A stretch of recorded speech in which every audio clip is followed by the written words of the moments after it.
Hi friends, welcome back to my channel Sudarshana Reddy. నేను అర్చన. అందరు ఎట్లా మంచిగా, మేము కూడా మంచిగా ఉన్నాం. సో మరొక ఇంట్రెస్టింగ్ లాగుతో నేను మళ్ళీ మీ ముందుకు వచ్చేసిన. సో ఈ వీడియో ఏంటంటే చికెన్ 65 ఎట్లా వేసుకోవాలి ఈజీగా, నో మైదా, నో శనగపిండి, నో కార్న్ఫ్లోర్ లేకుండా మనం ఇంట్లో ఈజీగా ఎట్లా వేసుకోవాలో నేను ఈ వీడియోలో షేర్ చేసిన అన్నట్టు. సో డిలే చేయకుండా వీడియోలోకి వెళ్ళిపోదాం. చికెన్ 65 చేసుకోవడానికి ఫస్ట్ హాఫ్ కేజీ చికెన్ తీసుకోండి.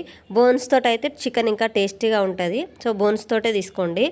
అండ్ 2 టైమ్స్ మంచిగా వాష్ చేసుకున్న తర్వాత దీంట్లోకి ఏమేమి కావాలంటే కారపొడి, ఉప్పు, చికెన్ మసాలా, పసుపు, కరివేపాకు పొడి, ధనియాల పొడి, ఒక నిమ్మకాయ అండ్ పుదీనా, కొత్తిమీర ఇవైతే తీసేసుకోండి. అండ్ ఒకటి పెరుగు ప్యాకెట్ కూడా తీసేసుకోండి. మొత్తం పెరుగు ప్యాకెట్ వేయాల్సిన అవసరం లేదు, జస్ట్ హాఫ్ పోస్తే సరిపోతుంది. మనం తీసుకున్న చికెన్ క్వాంటిటీని బట్టి హాఫ్ పోసేసుకోండి. ఇప్పుడు దీంట్లో మనం తీసుకున్న మసాలా అండ్ కారపొడి, ఉప్పు ఇదంతా వేసేసేయండి. కొత్తిమీర, కరివేపాకు కూడా ఇట్లనే వేసేసేయండి. ఆ ఫ్లేవర్స్ అన్నీ ఈ చికెన్కి మంచిగా పట్టేసుకుంటాయి. ఒకవేళ వీలైతే ఈ ప్రాసెస్ అయ్యే ముందు ఒక హాఫ్ అన్ అవర్ ముందు ఉప్పు నీళ్ళల్లో చికెన్ని ఒక హాఫ్ అన్ అవర్ మంచిగా ఉంచామనుకోండి. ఒక హాఫ్ అన్ అవర్ ముందు చికెన్ సాఫ్ట్ అయిపోయి తొందరగా కుక్ అవుతుంది మనకి. సో వీలైతే టైం ఉంటే అది చేయండి. ఫస్ట్ మ్యారినేట్ చేసుకునే దానికంటే ముందు, ఈ మసాలా పట్టించే కంటే ముందు ఉప్పు నీళ్ళల్లో చికెన్ నానబెడితే అది స్మూత్గా అయిపోతుంది చికెన్ అనేది. ఫ్రెష్ చికెన్ అయితే ఏం అవసరం లేదు. సో ఇట్లా ఈ మసాలాన్ని వీటికి పట్టించాం కదా, వీటిని ఒక 2 అవర్స్ మ్యారినేట్ చేసుకోవాలి. అంటే అట్లా పక్కకు పెట్టేసేయాలి ఫ్రిడ్జ్లో. ఇప్పుడు డీప్ ఫ్రై కోసానికి ఆయిల్ పెట్టేసుకోండి స్టవ్ మీద. ఇప్పుడు ఇది ఒకటొకటి తీసుకుంటూ మనం పకోడీ ఎట్లా మనం చేస్తాము, డీప్ ఫ్రై చేస్తాం, సేమ్ అదే టైప్లో దీన్ని కూడా ఈ ఆయిల్లో వేసి డీప్ ఫ్రై చేసుకోవాలి. ఫస్ట్ ఒక 5-6 ముక్కలు వేసి డీప్ ఫ్రై చేసేసుకోండి.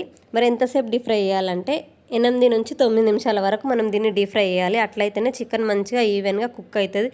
లేదంటే పచ్చి పచ్చిగా ఉండి తినడానికి అసలు టేస్టీగా ఉండదు. మంచిగా డీప్ ఫ్రై అయితేనే అది మనకు జ్యూసీగా బాగుంటుంది, మసాలా అన్నీ తగులుతూ. సో 2 సైడ్స్ మంచిగా ఏమంటే రెడ్ కలర్ వచ్చేంత వరకు మనం కలర్ కూడా వేసుకున్నాం కదా కొద్దిగా. సో కలర్ వేసుకోకుండా పర్వాలేదు, స్కిప్ చేసేయచ్చు. సో అది రెడ్ కలర్ వచ్చేంత వరకు ఈవెన్గా ఫ్రై చేయాలి. మనం 8 to 9 మినిట్స్ ఫ్రై చేస్తే సరిపోతుంది.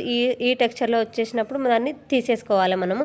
ఇప్పుడు దీంట్లోకి గార్నిష్ కోసానికి పచ్చిమిర్చి, కరివేపాకు అండ్ ఎల్లిగడ్డలు సన్నగా తరిగి మనం డీప్ ఫ్రై చేసేసుకొని దీని మీద పైన గార్నిష్ లాగా వేసేసుకొని నిమ్మకాయతో సర్వ్ చేసేసుకుంటాం. టేస్టీ చికెన్ 65 రెడీ అయిపోయింది. సో ట్రై చేయండి, ఎట్లా వచ్చిందో నా కామెంట్ సెక్షన్లో కామెంట్ చేయండి. అండ్ నా ఛానల్ని సబ్స్క్రైబ్ చేయడం మాత్రం అస్సలు మర్చిపోకండి. So that's it for the video. మళ్ళీ వీడియోలో మళ్ళీ కలుసుకుందాం. అప్పటిదాకా చూస్తూనే ఉండరు. సుదర్శన రెడ్డి, నేను అర్చన. బాయ్.